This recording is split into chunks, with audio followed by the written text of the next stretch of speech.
Hello and welcome to Off the Bench. I'm Cliona Foley and this is a podcast about women in sport, which we hope will educate and inform sports fans of all ages and genders.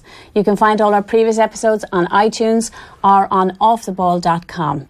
Go into their podcast link, go down to the series, scroll down and you'll find Off the Bench and all our previous episodes. Here on Off the Bench, we talk about everything related to women's sports, and not quite on a monthly period, but we do talk a lot about periods. In fact, so much to the point that one of our producers thinks he knows more about periods than any other man in this building. So we really got excited because somebody has produced an app that helps women to use their period and their exercise routines in a more positive and helpful way.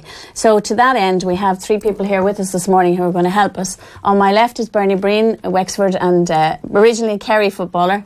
Next is Grainne Conefrey, who works for Orreco, which is the company that has produced Fitr Woman, this new app.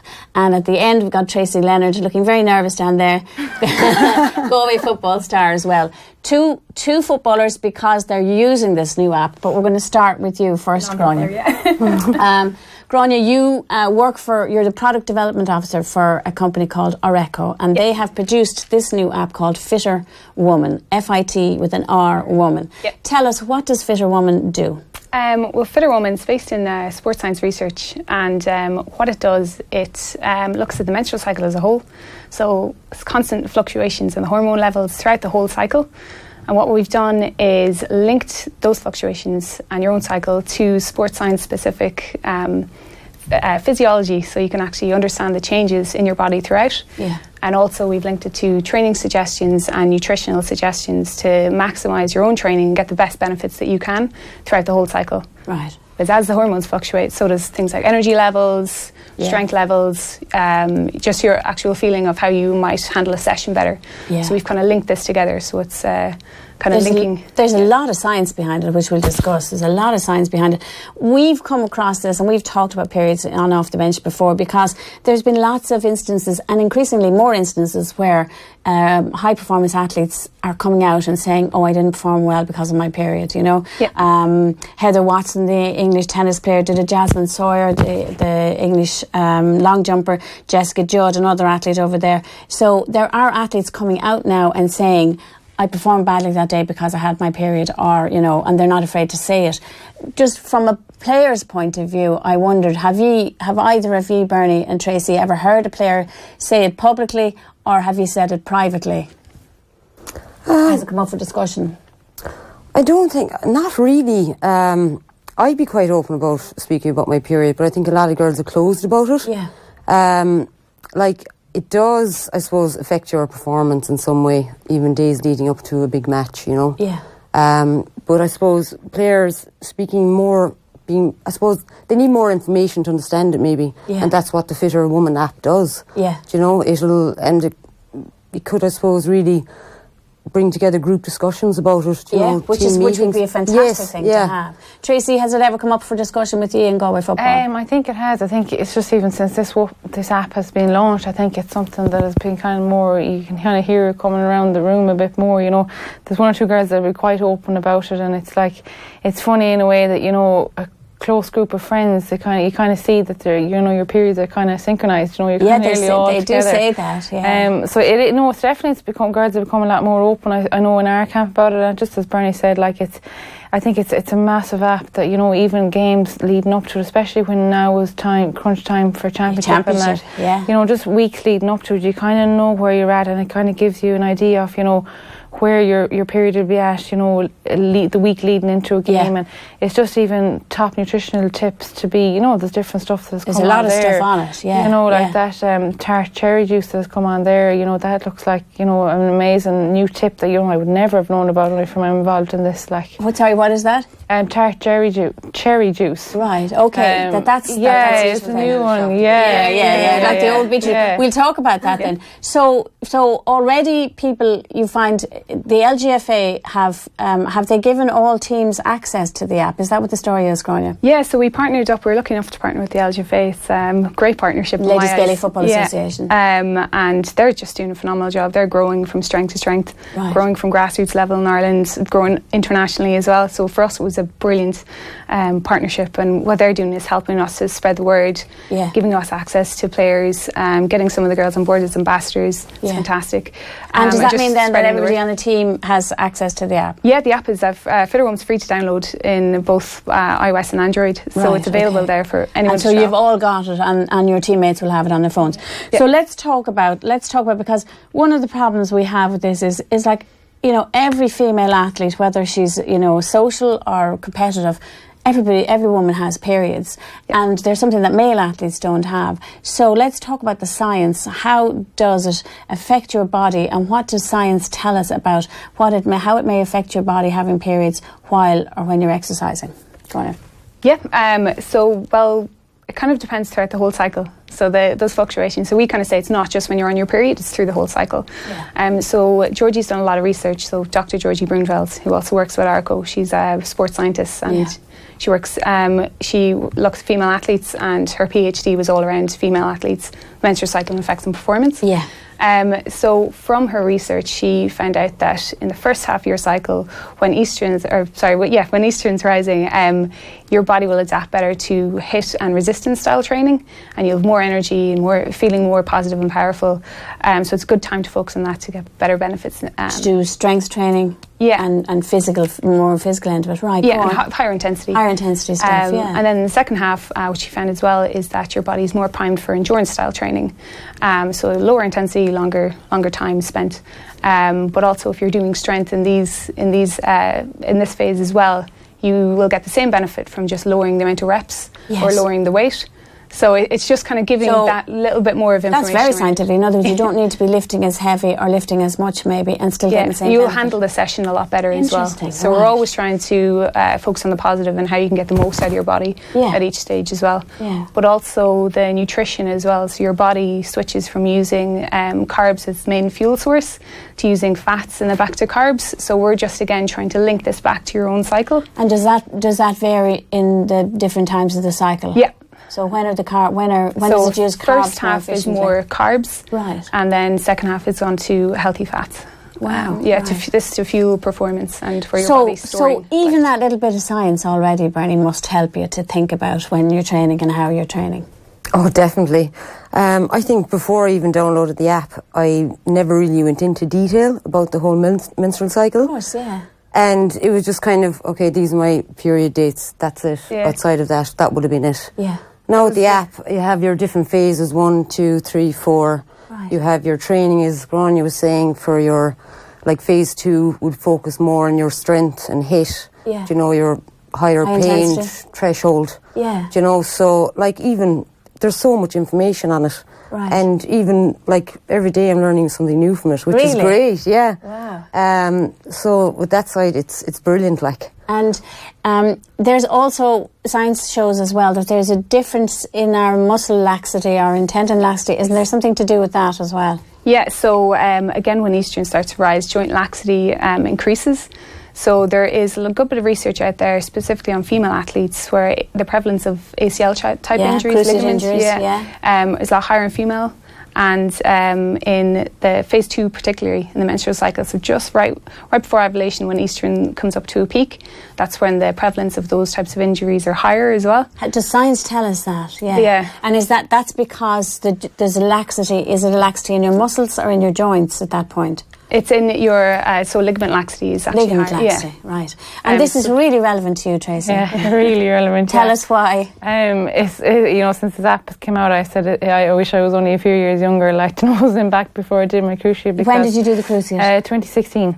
Yeah. That's when I did my cruciate. So this app has just been amazing, like as in, it identifies, at what phase, at what when you're kind of at your weakest and when you should tail back your training. I think is great for women, because there has become there's quite an increase in women doing cruciate injuries. So even just nutrition wise as well, it tells you at stages when you're that bit weak, you're a little bit weaker to hold back, you're at risk of tendon injury, and that, which is brilliant. It shows you're increasing maybe your protein and that for growth and repair at a particular time. But it just by clicking onto the app and that, and logging in your period and that, it just, as I said, when you're coming to kind of hard training sessions and you're going to be pushed hard, or you have to push yourself out in the gym this week, and your app is telling you, well, this week you're at risk.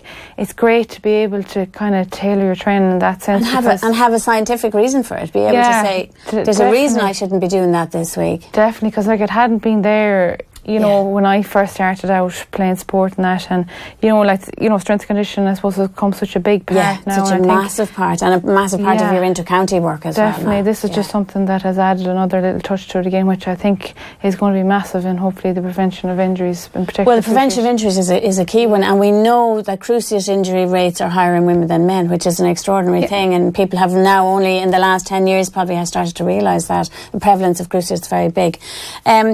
There's not only is there science behind this, but you've also, Orreco used a company to do research on women's attitudes to their period and exercise during their period, and young women's attitudes to it. So maybe tell us a little bit about that element of the research, because I think it's very telling as well. Yeah, so we ran a survey recently with Populous, and we were looking at mainly when women drop out of sport, and we found as well, particularly around when women are on their period or have their period, they're less likely to participate in sport. So I think we had 54%. 54% said they stopped exercising during their cycle. That number increased then at younger ages, so up to 75%, which is a crazy number. 16 to 24-year-olds. Imagine, nearly 75% said that when they get their period, they don't exercise, which is really, really interesting statistics to find out. And again, if an app can be of benefit to you in telling you when it's good to do one kind of training and not,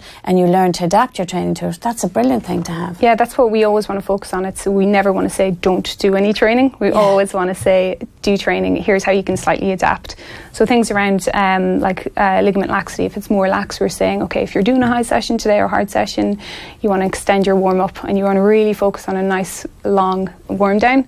And then also make sure that you've got your recovery in check, so that you're getting your 8 hours sleep, you're prioritising your collagen intake. Getting the right nutrition at the right time, the right kind of nutrition at the right time. I think some of these statistics are really interesting. There was one even in it that was very telling.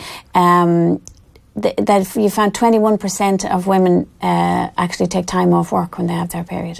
Which is amazing when you think about that. Like the impact that some women have if they suffer badly during periods, and not everybody does, clearly. I'm an ex-PE teacher, and I used to be terrible. The girls used to hate me because I used to you'll feel much better, do class, you'll feel much better. Did you all get that? You probably all got that from your teachers. And it's probably, is it a lie? Is that a lie? Am I wrong in thinking that? No, definitely. Exercise at any stage in the cycle will help to release endorphins, which make you feel better. Also, anti-inflammatory properties at like a lower intensity, so that'll help with some symptoms. And also, you get out, you get fresh air, so it's just you'll feel a lot better. Yeah, you're not obsessing over it as well. That's always been my theory, but I know I didn't suffer as badly. I always put it down. I don't know about you. I always put it down to not suffering badly because I was fit. I thought in my head, my body is fit, so I don't get really, really bad cramps, or I don't feel ill. And then I would see friends around me who suffered really, really badly. So is everybody different? Because everyone has different symptoms, And with the app, actually, you can log your symptoms, which is great. And obviously on a daily basis. And you can log your activity also. And you could see, you'd be able to see them. Yeah, you can track back, to see whether it's changing or not. Yeah, exactly. That's brilliant. Right. So that's another good side to the Fitr Woman app. But again, logging your symptoms, it gives you all the foods, like the proteins, the carbohydrates, to reduce inflammatory, everything like that. So the right things to be eaten at the exactly, right time. yeah. Just to. It is a very clever idea. Like there are lots of apps available now that track your period. Yeah, but never with the connection. Yeah, is that what you think is the USP? Well, that's the unique thing about this. Yeah, it connects it to the science, and it also gives you that understanding in the educational side of things. And I know Bernie said as well that she was learning new things every day, and that was where the kind of the initial idea came from. Georgie was doing all this research, telling me all these things, and I was like, why can't we use it? I didn't know a lot of this, and why can't I was out using like different period trackers at the time, and I was like, well, they don't really give me any information back. Yeah. So yeah, that's where the idea. And this one also is specifically targeted for exercise. Yeah. So it's to make it easier to exercise, it's to make it to exercise more cleverly. It has all of those things built into it. Have any of you ever, performed badly because of your period, or have you heard anecdotal evidence of people performing badly to their period, for big matches or whatever, Tracey? I think there has, but I think up until now we just thought, we were probably like the men, we should just be performing anyway. Yeah. And I think we kind of pushed our bodies like the men that, as Bernie said, we had our period and we thought the next week we're fine, but that's not the case now. You can see that, you've different hormones rising at different levels and that, but I think some people do suffer a lot worse than others. Yeah. And it's funny that Grainne said there, I think on my last period I wasn't one that suffered badly, but I can get about it where I do get very bad cramps and that, and I think you kind of be at work and you'd be like, oh Lord, you're kind of waiting for work to finish. Yeah. But I went out We've all been there, Tracey. Went out that evening, did a bit of exercise and cramps were gone, it's amazing what the bit of exercise does, whereas in years gone by you kind of might have just took the easy option and lied on the couch for the evening. Took to the bed. Exactly. We've all done that as well, yeah.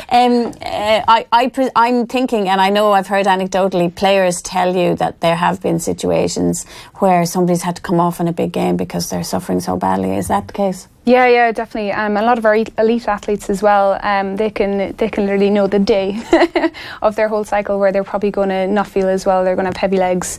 They're not going to hit the sessions they want to hit, and they also find it difficult to talk to coaches as well about it. Yeah. So this is a really interesting area, I think, because in women's team sport particularly, virtually most, I would say at least 85, nearly 90% of the women's teams are coached by men. Both of your teams are Anthony Masterson with you, or Stephen Glennon with you, and Anthony Masterson with you. Do you think we're at a point yet where you could discuss periods with your coaches or managers, or have you seen managers that are happy and comfortable in that area yet, Bernie? I feel like, I suppose they need more information to understand it. Yeah. Obviously, if you approach your manager and say, look, I'm not feeling the best, I'm on my period. Most managers are like, oh, that's fine, I'm just going to whatever. It's like that lottery ad, women's problems. Yeah, fine, we don't want to talk about it. Okay, just go take a break. Yeah. So, even workshops on, the Fitr Woman App, everything like that, so they'll have some kind of idea of what is going on with, the menstrual bodies, cycle. and also maybe how they can tailor training or let you do something different on a night if you're in a particularly... Because Tracey said, we all sing, so... Yeah, we definitely all sing.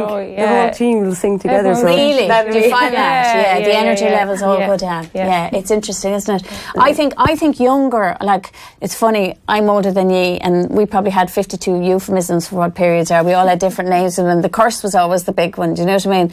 Whereas now I hear younger girls not afraid to talk about their periods in front of their parents and their brothers and their friends. I think that has already improved. Yeah, no, significantly. Hasn't it? But I think it probably needs to improve a lot, particularly around the area of sport, you know. I noticed one of the Dublin players did tell me that in a big match, one of their players had to come off at one point. She was so bad with her period. Clothing is so interesting as well. Part of your research that came up as well was 54% of people said they didn't exercise during their period because they were afraid of showing, they were afraid of leakage. And virtually an awful lot of women's shorts for team events, they're white. And we discovered when we were talking about this originally that two women's clubs in Dublin changed their colour of their shorts. because they felt the girls were too. And it's a brilliant idea. Oh, it's and it's great. one I've never It shows that they're thought of. listening as well to the Yeah, younger athletes. yeah. Well, it actually happened before this, but Foxtrot, Cabinteely and I think St. Bridget's in Dublin, both of those clubs changed the colour of their shorts for their team to a dark colour, just so as young girls wouldn't be self-conscious. It's a brilliant idea, isn't it? Great idea, yeah. It encourages younger players to stay in sport, really. Stay in sport, not to be embarrassed, not to worry about any stage of their training. It's clever. Have you come across anything like that yourself, Sonia? Is that the first time you'd seen that? First time I've seen it, yeah, definitely. I was lucky in school, all of our hockey stuff was all navy. It was navy, yeah. I mean, I was thinking like Wimbledon. Do you have to wear white in Wimbledon? Yeah. Imagine, like if you did have your period, you would have to wear white, and you know that's something that you never think about.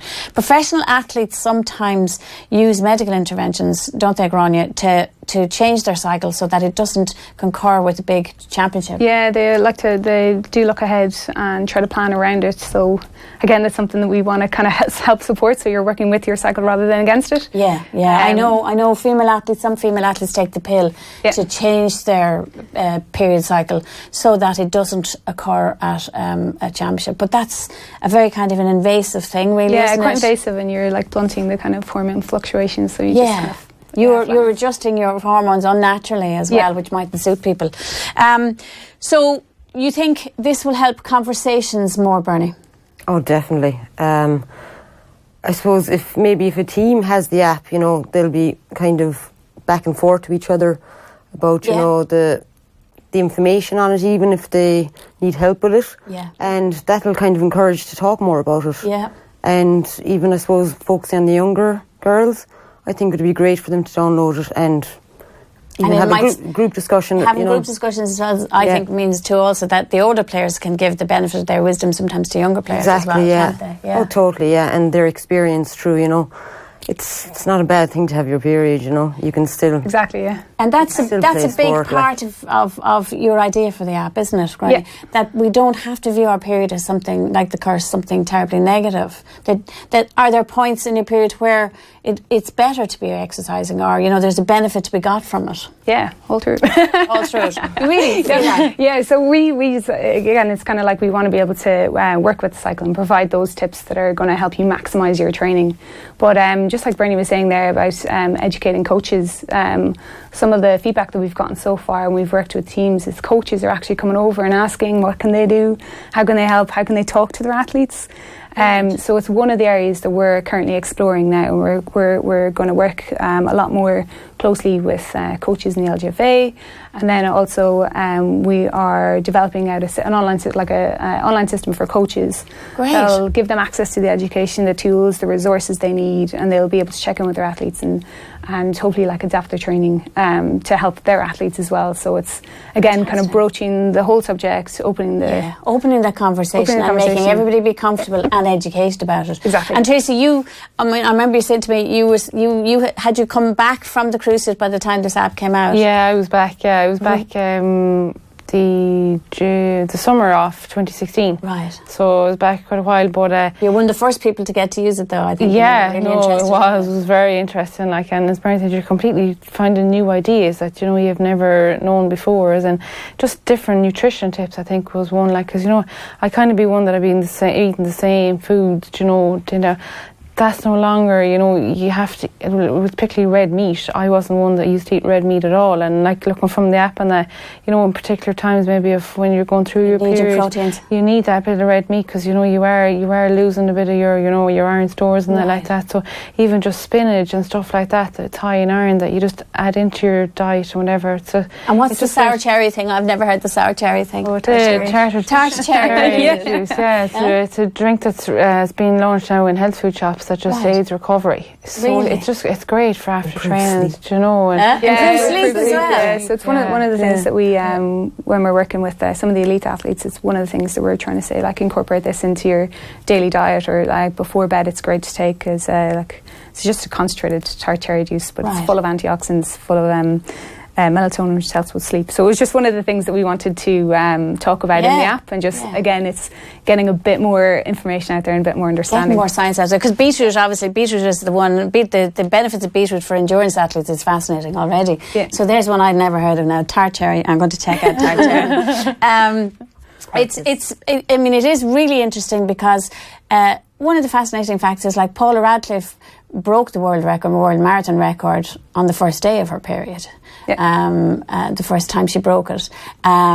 Amelia Gorecki, who I've interviewed and has done some work with you, who's a British, really, really brilliant. She was a European junior champion cross country loads of times.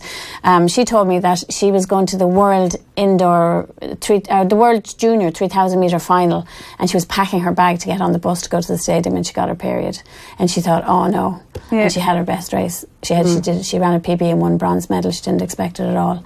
So it very often, it doesn't have to negatively, and it won't necessarily negatively affect your performance. That's a big message, isn't it? Oh, a massive message. And to hear there's kind of people talking about those times when they performed at their best.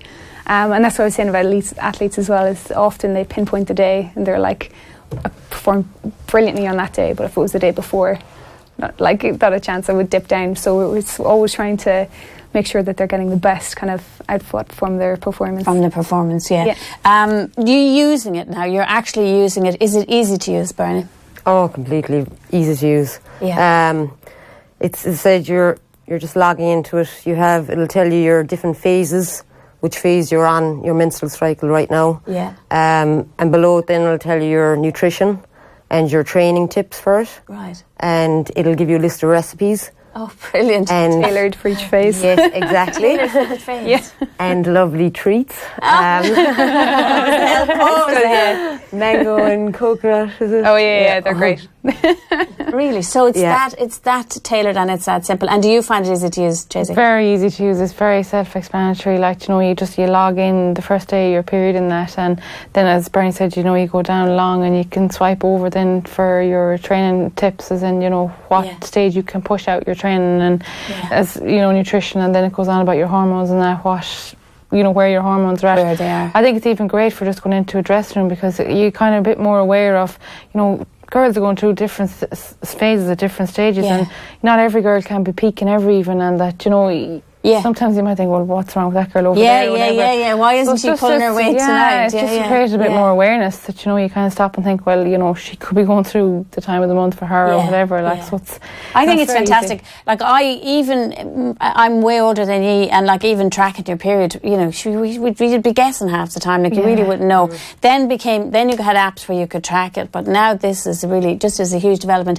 And it's interesting. You work as a nurse, don't you, in Galway? Galway, And you work in you're training in the health and what I would call the health and fitness industry, Bernie. What are you doing at the moment? Well, I'm actually health and social care at the moment, but I have worked in fitness and you've done personal training and stuff like that. Yeah, and group exercise classes. Yeah. So this app doesn't just have to be for people who are competitive athletes, but actually for people who are just doing exercise and activity. Do you think you could apply as I said, it would benefit any female gym goer. Yeah. Just like, I suppose, the way that when it came out first, when I downloaded it, it's benefiting me straight away. Yeah. And said it's so easy to use, so that's another brilliant side to it. Yeah. But it would benefit, as I said, for even the training. Yeah, somebody who's a jogger, educating women, who are just returning to the gym, coming back to sport. Yeah, exactly. Yeah, so that's the main focus of it too. Is it the Arm? There's one of the Armagh players who is her job specifically is she helps women to go back to sport after having babies. Yeah, and she was saying already she is helping them with this, using this app as well, which is fantastic. Oh, it's brilliant. Yeah, there's so many things there that has never even kind of been broached at all. So it's great to kind of get in there and try. And Grainne, has it developed? Is this the second? Have you actually kind of brought out a second iteration of it? You've modernised it already. Yes. And who else is using it?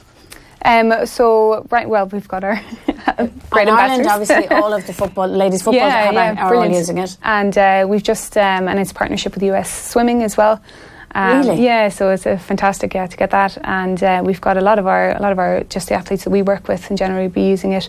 And we've got New Zealand's their rugby sevens are using it as well. So every so often we kind of hear of new teams that are using it. It's really, really exciting to hear, but we just want to keep kind of pushing it out there as well. And Or tell us briefly, Orreco, are they an Irish company? And yes. How did you get involved with them? Yeah, Irish company. So Dr. Brian Moore started it. We were primarily working with elite athletes, high performance teams, and we were focusing mainly on biomarkers, so blood biomarkers. Yeah, bioanalysis. Yeah, and essentially we would kind of work as a team within an organisation, just a team within a team, basically, and we would do blood profiling and provide nutrition and training, recovery, and just the information that might be missing there, and try to help them on that side.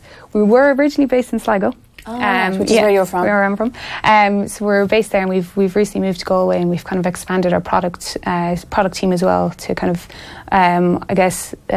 speed up our reporting times and work with more clients with the team that we have. And whose idea was this originally? I hear it might be in yours. Was it? It was.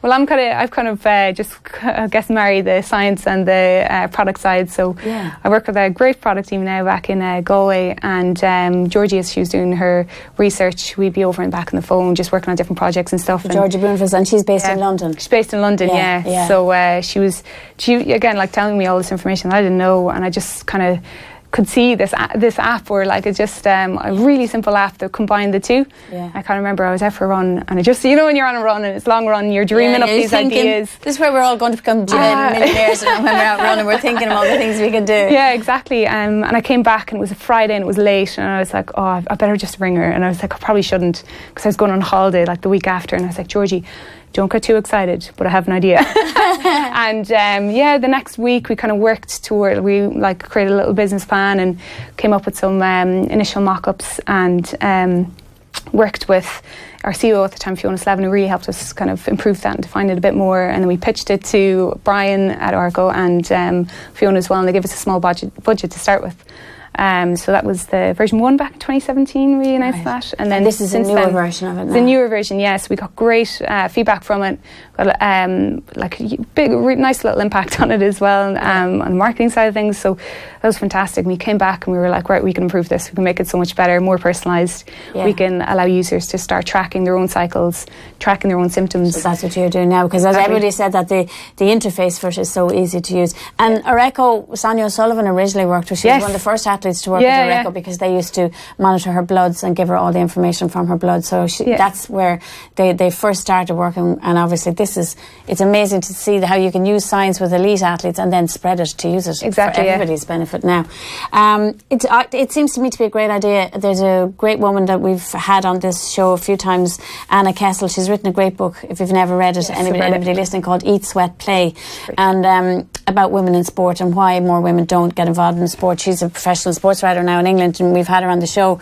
But one of her things she says is, like, you know, we never talk about pregnant women in exercise. We never talk about menopause and women in exercise. We never talk about what it's like to go back to exercise after you've had children. We never talk about how do you get your daughters involved in sport. And that's a lot of the stuff that she talks about. So I think this is why this is so interesting. You've addressed an area that has never been addressed before, and maybe in the future, the area of pregnancy and activity, women exercise pregnancy, what's safe to do, what's not safe to do. Like, it's all anecdotal at the moment. Everybody talks about it. I'm giving you more of this. And please, for people like me, menopause, exercise and the menopause, that's maybe one that needs to go. And massively. We've got a lot of people who've gotten in touch with us, and we're like, we're really great. We're hoping to get to there. So we're starting off small. Well, look, you've addressed one that affects so many women all over the world. But it'd be great to be able to cover it.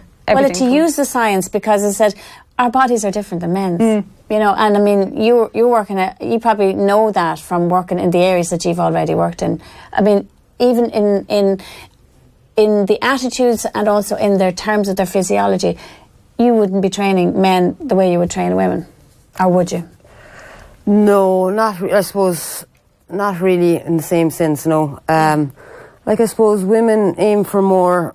The clients that were 80%, say, female, they were, what I used to work with clients, I suppose, were mainly towards, you know, weight loss and conditioning. And fitness. And I suppose actually it was quite interesting, say, weekly weigh-ins, you know, if you're actually on your period, you know, the fluctuations from 1 to 4 pounds. Yeah, amazing. So, you know, I suppose we have to make women aware of that too, you know. For women to even understand that, Barry. Yeah, exactly, So not to be beating themselves up. Exactly, yeah, because when you pop back in next week, it'll be Isn't it interesting? And this is the stuff women need to know. It's fantastic. Yeah, it's great to use this. I think it's a great idea. I think it's a great use of science. So congratulations to Orreco and to you and to Georgie on it. And brilliant that all our ladies Gaelic footballers are getting access to it, and anybody else can. It's free to download, and you can get it on the usual platforms. While we have these two in, it would be a shame, listeners, not to talk football, because we have two of the best footballers in the country in our panel today. Tell us a little bit about Galway this year, because you've had a really interesting year, Tracey, and it's not over yet. No, it's not over yet, and thank God. I suppose our aim at the start of the year was to get to where we're at now, semi-final. But All-Ireland Senior Championship semi-final. Yeah, All-Ireland semi-final. I suppose Galway hasn't been there since 2014. Yeah. It's been a long break, and you see the success coming up through the ranks with minors, All-Ireland, and 16s All-Ireland. You won the minor A and the under-16 this year. Yeah. Fantastic. So it's been you've got to the All-Ireland Senior final. And who are you playing? A semi-final? Semi-final Dublin. The All-Ireland champions. So big semi-final coming up. Yeah, definitely. It's a big game for us now, All-Ireland, All-Ireland champions.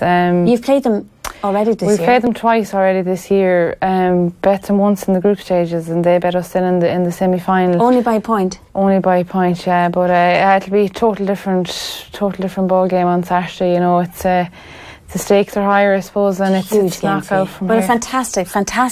And we should point out, listeners, they're the only team to have beaten the All-Ireland Ladies Champions this year. You are the only team, I think, who've beaten them yet, aren't you? Yeah, we bet them in the semi-finals, or not the group stages, sorry, I should say. Yeah. But getting ahead of myself. Bet them in the group stages, yeah, but... as I said, that count for nothing. I know, but you're back to square one. It's it's great to know, we did beat them once. Hopefully, it kind of puts the heads in a positive attitude. I think it does, it does. But I said it'll be total different, it's knockout now from here on in. So well, we heard the Limerick hurlers at the weekend saying, that they had made that great comeback against Galway in the league, and that was in their heads, and they knew that. So, it does give you a positive sense.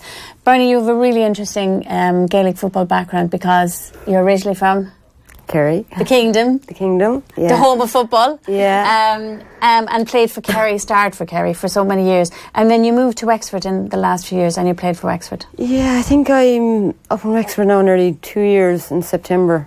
I was initially going to move up, I think, the year before, in 2016, but I played one more year, and I was like, that's it now, I'm done, Yeah. They had other ideas for you when you got to Wexford. Yeah, to Wexford, and I was like, oh, Jesus. When you kind of hit November, December, you're just like, no. And then come January, you're like, gee, you're just bored. You just need to, you would miss it, if you pack it in now, I'd have to find something else to do, another sport, Well, also Wexford, I know from talking to them, couldn't believe that they might get access to a player of your quality. So they were just thoroughly delighted to get you. So look, the girls are great, and as I said, we won Division 3 this year, so we're progressed to Division 2, and that'll bring on the team an awful lot. You won a great Division 3 final, and then you played Intermediate Championship. Yeah, Intermediate. How did you get on? With Tyrone, I think by 4 in the end they beat us. In All-Ireland quarter-final? Quarter-final, yeah. I suppose they're the main threat for the Intermediate, Yeah, they are looking. They were beaten in the final last year. Yeah, they were, yeah. So I think they played Sligo. They're through to the final now, It was a tough draw to get them. Clare beat you in the last group game, and I thought if that game probably decided who you got in the quarter-final. Well, either side, Meath went on to be Clare. Yeah, it was going to be tough anyway. It's wide open. Intermediate has got actually, and I was curious, what are your thoughts about the difference in standard between senior and intermediate, because you've played both now, obviously. It is a bit of, it's just different speed. I think speed of thought more than anything, Right. More kind of off the ball, your sight. Yeah, peripheral, what's going on around vision, you.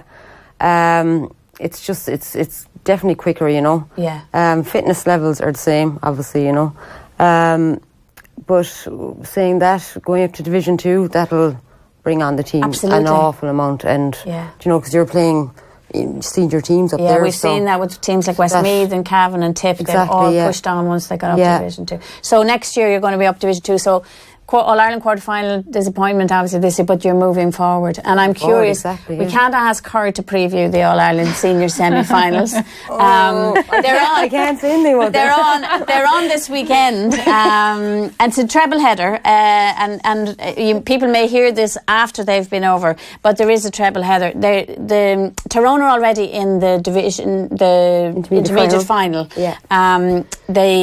They beat Sligo in a bit of a thriller last weekend. So there's a treble header in Roscommon this Saturday, which is August the 25th, I think.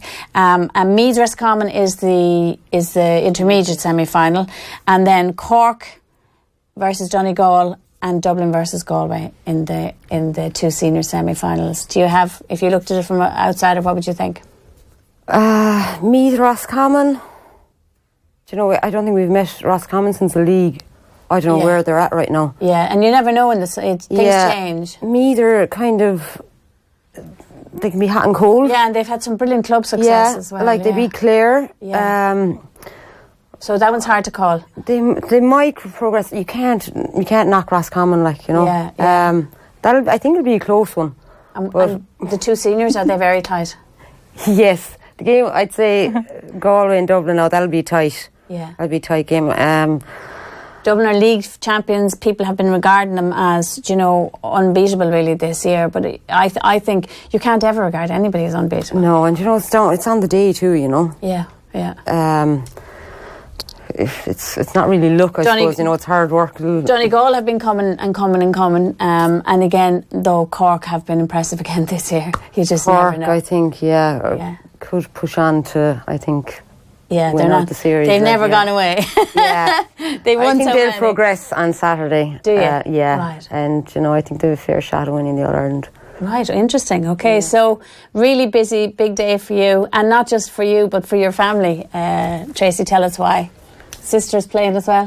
Cousin. Yeah, is it cousin? I thought you were sisters. No, a lot do think we're sisters, all right, but no, first cousin. There's no other girl in my family, just a brother. Oh, really? So she's a humdinger, Roisin. She's a goal scorer as well. She is, yeah. She got a few goals there the last year, right? But she's good at, she's good. She's calm and composed in front of goal, like, she's a relaxed kind of player. Right. But she did an injury there at the start of the year, so she did work hard, and she's back to now. Come back. So right. It's great to see her back, because I suppose I've been playing with her since we were no height, just really? in the club and that, and I just probably have such an understanding with her that it's great to have her back on the field, like, Brilliant, yeah. Well, and Galway were delighted to get you back as well, so all these things are important. Listen, it's great to have you in, guys. Thanks so much. Thanks for having us. And as I said, we can only recommend this app to everybody, not only because it's free, but because we think that it will help women of all ages and types of athletes, just whether you're a social athlete or a really serious elite athlete. This will help you to tailor your training to get the most out of yourself when you get your period, and also at the different times of your cycle as well.